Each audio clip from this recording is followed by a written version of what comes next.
Conviction. It's a powerful word, coming from the words vincere and con, to conquer with. Last week's reflection on the Transfiguration emphasized that our faith is not just one opinion among many, but a conviction of the truth about what God has revealed. Even as we respect the freedom of others, we cannot confuse that respect for indifference. We are convicted that Christ is the King, our hearts and minds conquered with that truth. And we ought to act like it, even as we love and live with those who don't know it.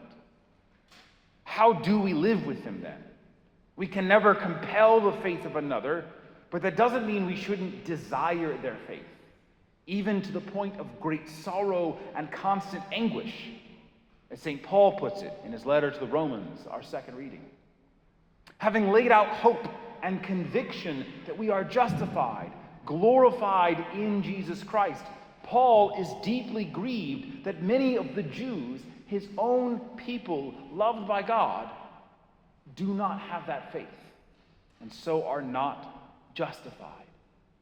And this tension, this anguish he describes, is because conviction often brings division as well. Being convicted of something others don't accept means acting in ways they don't accept. But if we also yearn for those others to know what we know, we'll find ourselves perplexed. We want our own people, family, friends, neighbors, members of our race and nation. We want them to know and love the truth that we know and love. But if we act like the Christians we're called to be, not just kindness, but rejecting the sins and lies of the world, then we find ourselves divided from those people we most want to be Christians with us. And this is how the conquering of conviction, even the conviction of an all-loving God, can sometimes turn into the more literal form of conquest. Faced with that anguish of knowing the truth, trying to share that truth with others, being rejected by them, the tension of still wanting them to accept what we know, we sometimes collapse that tension into an outright contradiction, excusing ourselves to use force and fear and violence as if we could somehow forcefully bring people into freedom, joy, and peace that comes from our faith. Now, I'm not talking about the forceful protection of human rights and dignity. One can be a good Christian while using force to defend against evil. But you cannot be a good Christian by converting people with violence and manipulation. And again, this is the paradox of conviction, the tension of love that causes St. Paul to say something else paradoxical. I could wish that I myself were accursed and cut off from Christ for the sake of my own people. Paul loves Jesus Christ, and he loves the Jews so much that he could almost wish to lose Jesus if that would just make sure the Jews accept Jesus.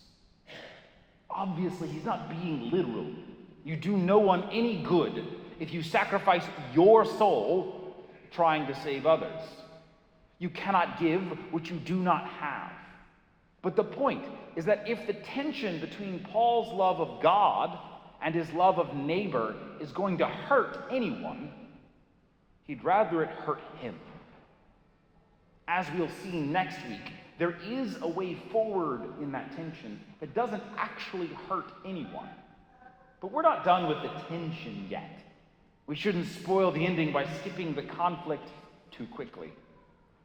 So what do we do with that tension? Walk on water. The gospel shows us the apostles tossed about in a boat in a storm. And like so much of Scripture, this story is both literal and symbolic. The miracle actually happened in order to strengthen the faith of the apostles. But it's also full of a more transcendent meaning. The apostles in the boat are a sign of the whole church in the storm and the water of the world. The winds of the world are always against us, yet we press on even in the fourth watch of the night. Jesus put us in that boat, and we followed his directions across the sea of the world, even though he went up the mountain. He ascended into heaven, where he is praying for us always. Yet he's also always with us. He never abandons his church. And there are events and signs that remind us of his presence. By walking on the water through the storm, Jesus shows that even in the stormy and fallen world, God is at work. It's not that he's outside the church. He's heading right for them. It's just that he's not limited to the church, to what we can see of his work.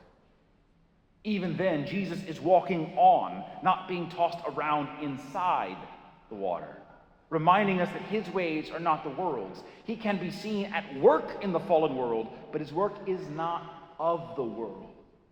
The sea and storm are always changing, but Jesus Christ is the same yesterday, today, and forever. Once Peter sees Jesus in the storm and knows it's him, he wants to go to him. To truly love God means recognizing his image in every person. Our love for Jesus must mean yearning to meet him in others, to have them recognize Jesus in themselves. So we want to go to them, even though they are outside of the church. Atheists, criminals, pagans, those fallen away, people whose lives and beliefs make us uncomfortable and afraid. We should want to step into the storm of the world for their sake. And like St. Paul, this can feel like risking our own security, as if merely interacting with such people would undermine our faith. But when Peter steps out, he doesn't really leave the security of the boat. By walking on the water, he teaches us something crucial. It is Christ's power that makes the boat, the church, safe in the first place. And so long as Peter is focused on Jesus Christ, he's not really leaving the boat so much as he's extending its security, bridging the gap between God's work in the church and God's work in those who are lost in the storm of the world. The second he takes his eyes off of Christ, however, he gets caught up in the storm of the world and sinks. When our love for another person overshadows our love for God, when we compromise the very truth we want others to accept, when we let fear of the world prevent us from seeing Christ in others, we too will sink. The moment that we drop that tension between the love of truth and the love of those who reject the truth, we also break the tension that keeps us above the surface of the water. Do not break that tension. Be convicted, conquered with the love of God above all else.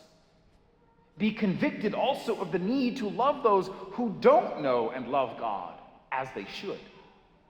Seeing Christ in them despite them being lost in the storm, let that tension strengthen your faith to step out.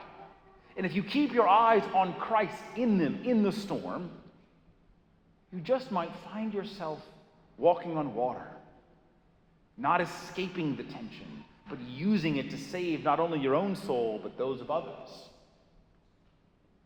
And if you do begin to sink, as we all do from time to time, don't just surrender to the storm and abandon your convictions. Cry out, "Lord, save me."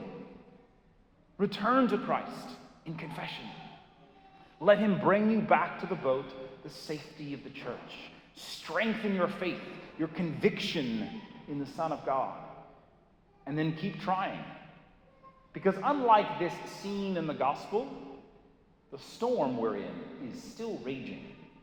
And many whom we love are still out there, waiting to be conquered with God's love, to be convicted that Jesus is the Son of God, and that by his grace, they too can be sons and daughters of God Most High.